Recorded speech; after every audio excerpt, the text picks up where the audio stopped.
जीतने की भी राजनीति कर दी और हराने की भी राजनीति कर दी। बचने की राजनीति करती है तो मैं मान के चलता हूं कि कुछ पार्टियां साथ आएंगे, कुछ पार्टियां साथ नहीं। अब ये फैला होगा, ये इकट्ठा आ नहीं सकते, क्या करें, मजबूरन है। और हम लोग आम आदमी की तरह इन नेताओं को जो है, पार्टियों को जो है, वो गाली गलौज करना शुरुआत करेंगे, ऐसा मैं मान के चलता हूं। लेकिन मैंने कहा 2024 तक बचना भी है और हराना भी है। वैसे देखा जाए तो कारपोरेशन का चुनाव बहुत अहम चुनाव है, ऐसा मैं नहीं मानता। मुंबई कारपोरेशन का चुनाव है, एक इंडिकेशन होता है कि देश भर का चुनाव कैसा होगा, उसे एक इंडिकेशन। लेकिन जो असली चुनाव है, ये असली चुनाव 2024 का चुनाव है, ऐसा मान के चलता हूं कि जहां मैंने जैसा कहा कि आखिरी लड़ाई है, जो जीतेगा वो संविधान बचाएगा या वो जीते तो संविधान बिगाड़ दे। अब ऐसा है कि संविधान बचाने की लड़ाई हम लोगों को लड़नी है, तो हम लोगों को 2024 तक रुकना चाहिए। ये बम्बई कारपोरेशन के इलेक्शन में जो कुछ होता है उसको हम लोग ने नजरअंदाज करना है। शिवसेना के साथ हम लोग समझौता कर चुके हैं, वो 2024 तक है। कांग्रेस आएगी, अगर मुझे आज पूछा जाए तो खुलेआम से कहूंगा कि नहीं आएंगे। बचने की राजनीति। लेकिन 2024 के पार्लियामेंट्री चुनाव में साथ में आएगी तो 100% आएगी, क्योंकि उस वक्त वो किसी को अंदर नहीं डाल सकता। इलेक्शन एक दफे शुरुआत हो चुकी है तो मोदी प्राइम मिनिस्टर सिर्फ नाम के लिए है। इलेक्शन की सभी चाबियां जो है वो इलेक्शन कमीशन के हाथ में चली जाती है। इसलिए मैंने कहा बचने की एक राजनीति होगी तो 2024 के लिए होगी। आपकी जो कारपोरेशन की राजनीति होगी, हम इकट्ठा आ नहीं सकते, ये दिखाने की राजनीति होगी। क्योंकि अभी ही इकट्ठा आ गए तो मैं मान के चलता हूं कि कारपोरेशन की सत्ता 170 सीट आ जाएगी, उसमें कोई दोहरा नहीं है। लेकिन ये होगा कि छोटी लड़ाई जो है वो हम जीत गए और बड़े लड़ाई के लिए लड़ने के लिए हमारे पास कोई नहीं रहा, ऐसी ही परिस्थिति होगी।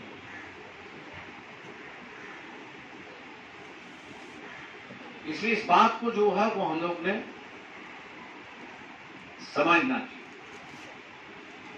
क्योंकि सामने जो है कहीं चोरी करे, लेकिन टीवी कहीं दिखाता नहीं, मीडिया कहीं लिखता नहीं। 2 महीने के अंदर जो है अडानी का मामला सफाया होना शुरुआत हो जाएगा और बैंकों का जो है दिवाला निकलना शुरुआत हो जाएगा।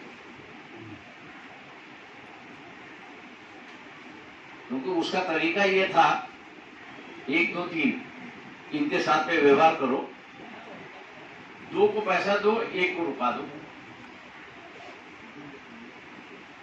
दूसरी बात, जिसका रुका है उसके साथ में व्यवहार करो और दोनों को रुका दो।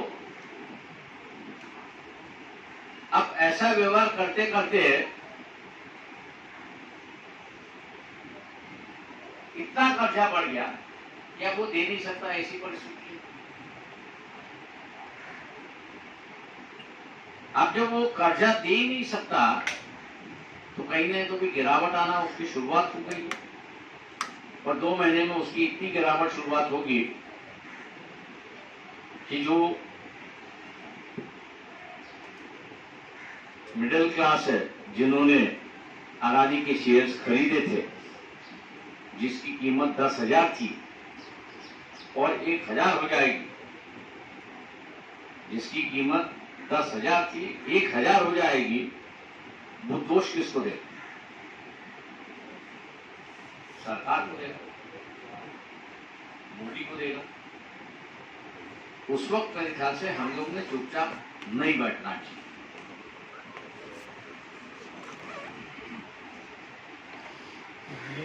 आग लग चुकी है, तेल छिड़कना जरूरी है। अगर हम लोग तेल छिड़कना शुरुआत करेंगे, अरे यार हम लोग जब बता रहे थे बचा देते तो शायद ये इतना गिरता नहीं। आपके 10,000 गए, 10,000 में से 1,000 गए, 9,000 का नुकसान कौन देगा? और इस बात को उसको चुम्बन होती है कि भैया मैं 9,000 हार चुका हूं और ये सरकार की वजह से आप हार चुके हो। इसी बात का अगर एहसान आप लोगों ने करवा दिया तो वो सरकार के खिलाफ अपने आप ही चले जाता है, आपको कहने की जरूरत नहीं उसको। इसलिए मौका जो है वो सरकार के खिलाफ जाने के, जिसको हम लोग साइंस कहते हैं, निशाना कहते हैं, वो दिखाई दे रहे हैं। और इसलिए कारपोरेशन के इलेक्शन के चुनाव में सभी इकट्ठा आएंगे। मैं आज कह रहा हूं कि नहीं आएंगे। मैंने जैसे कहा कि बचाव की राजनीति। एक दफे पार्लियामेंट 2024 मार्च अप्रैल में होना जरूरी है।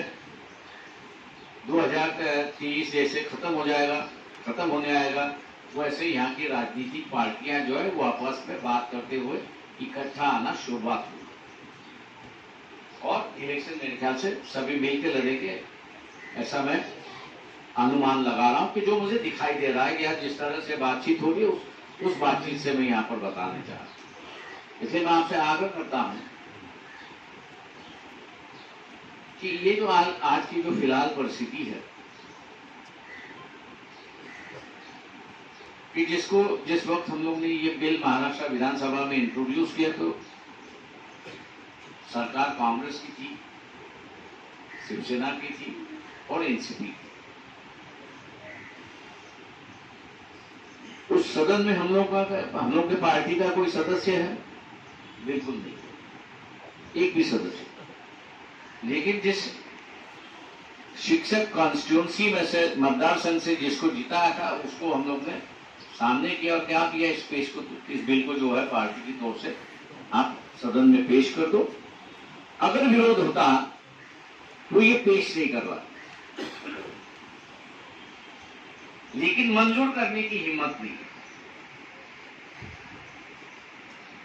सदन में तो उन्होंने पेश करवा लिया, आज नहीं तो कल उसको कानून बनना ही है। लेकिन ये जो धर्म संकट जो खड़ा हुआ है, आरएसएस और बीजेपी का जो धर्म संकट खड़ा हुआ है, उससे पास करने के लिए राह मांग रही है। इसको रोको, इंट्रोड्यूस हो चुका है, ये अब सदन की प्रॉपर्टी हो चुकी है, ये अब कहीं जाएगी नहीं। आज नहीं तो कल इसको मंजूरात करना है। मैं इसलिए इस बात को कह रहा हूं कि लोगों के दिल के अंदर एक बात है, लेकिन उस बात को बात करने से भी डरते हैं क्योंकि कहीं ईडी ना आए, कहीं सीबीआई ना आए, कहीं इनकम टैक्स ना आए, ना पुलिस आए। इस डर की वजह से वो रुके हुआ है। जहां तक मैं समझता हूं कि ये बिल जो है 2024 में मंजूरात हो जाएगा। अगर हम लोग ने सरकार बदल दी तो, हमने सरकार बदल दी तो इस बात का मैं एहसास आप लोगों को दिलाता हूं यहाँ पर कि ये जो दलित समुदाय जो है इस देश में 15% है। वह बीजेपी के खिलाफ, बीजेपी को वोट नहीं देना। मुस्लिम समाज जो है वो भी 14 से लेके 18, 20, 22% तक कुछ राज्यों में।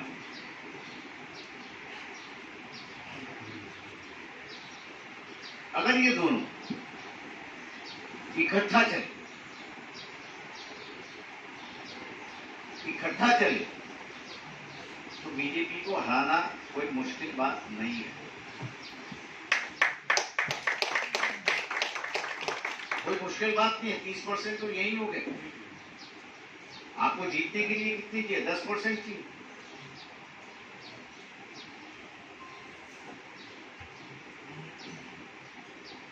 आज जो कट्टरपंथी आरएसएस और बीजेपी की जो समर्थक है हिंदू समाज के अंदर, वो सिर्फ 16%,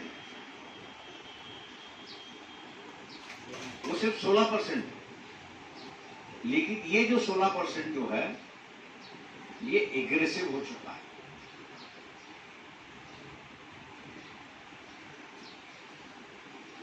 ये काफी एग्रेसिव हो चुका है, हावी हो चुका है। और मैं यही कहता हूं कि अगर सदन में पैगंबर साहब के बिल को अगर विरोध होता तो शायद उसको इंट्रोड्यूस ही नहीं होने देते। लेकिन उसका सेक्युलर मिजाज होने की वजह से और इस बात का एहसास होने की वजह से कि यहाँ पे धर्म के नाम पर, धर्म गुरुओं के नाम पर राजनीति खेली जाती है, जिसको रोकना चाहिए, इसलिए उन्होंने कहा कि इसको इंट्रोड्यूस तो होने दो।